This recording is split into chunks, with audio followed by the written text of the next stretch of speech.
Hi, welcome to Fix My Fibro, and my name is Bernadette.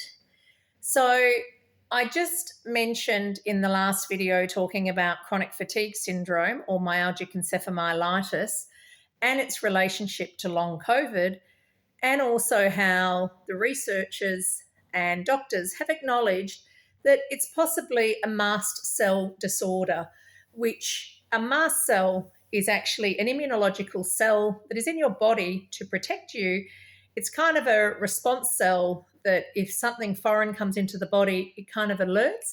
But that mast cell can go haywire. And when a mast cell goes haywire, it's not called degranulation, but the process of a mast cell popping its contents open.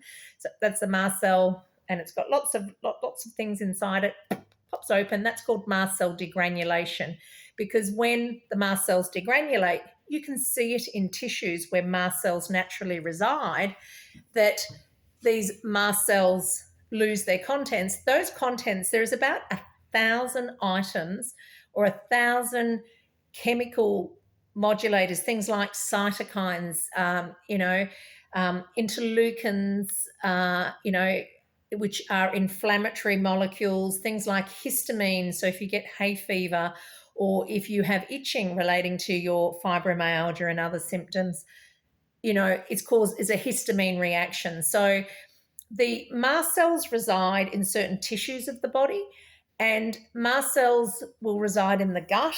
So having severe gut inflammation, diarrhea, severe bleeding, severe gut inflammation, the lungs, it affects the sinuses, and what other body? The skin. Mast cells are located under the skin also.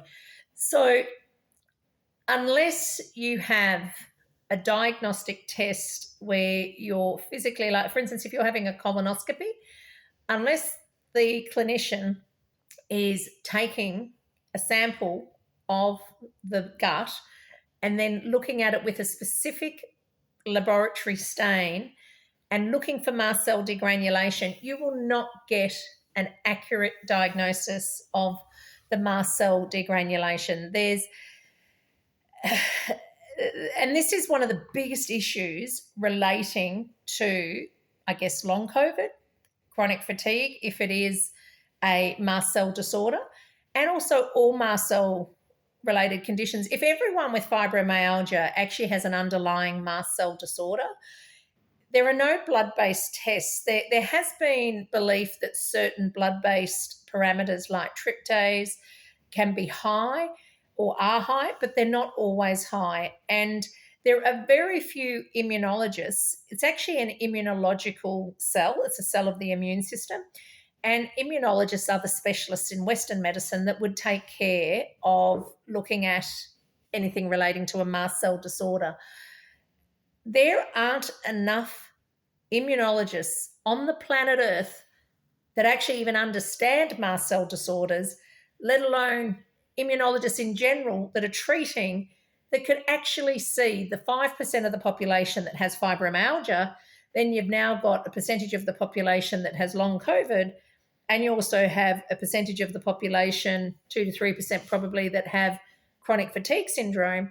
When you add that group of patients that all pretty much are pointing in a mast cell disorder sort of way of symptom presentation, the reason why they're not diagnosing or they can't diagnose, well, A, there's not enough of them.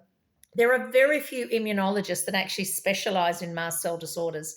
So I recently watched a video of a clinician in the States. Her name is Anne Maitland. She is an expert in mast cell disorders, and she made a comment in one of her conferences that there's only 3 specialist clinics in all of the USA that actually specialize in mast cell disorders. So if you have over 50 states and you've only got 3 states that even have people that are able to actually accurately treat it, what hope have we got here in Australia?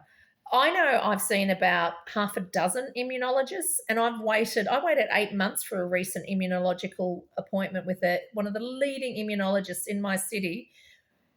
It was a complete waste of time. I'm sorry to say it, because they don't know how to diagnose the complexity, and they don't even see the complexity of a mast cell disease.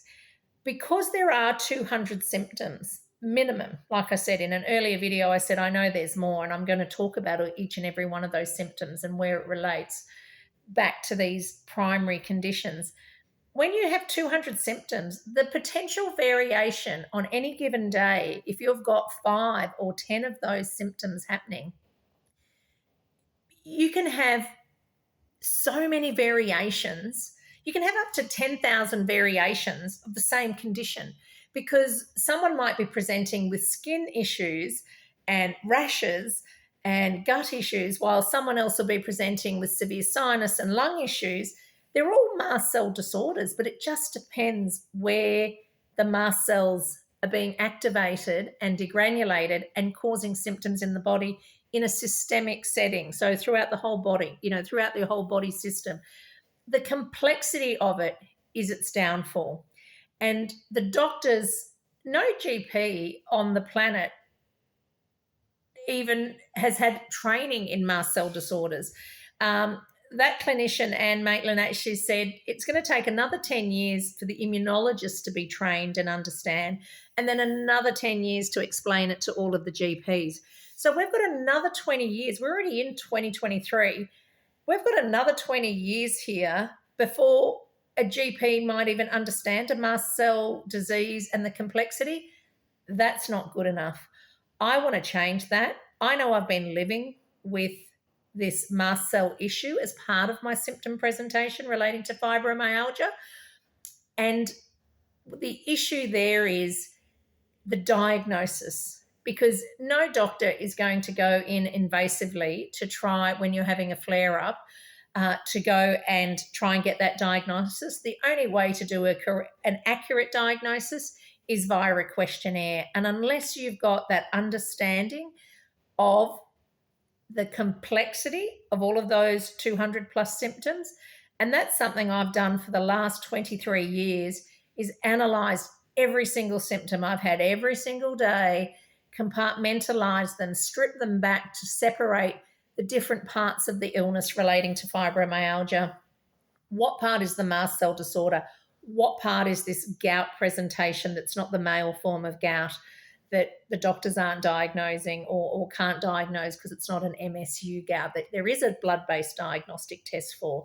So it's the complexity relating to the diagnosis that is really, really important to understand.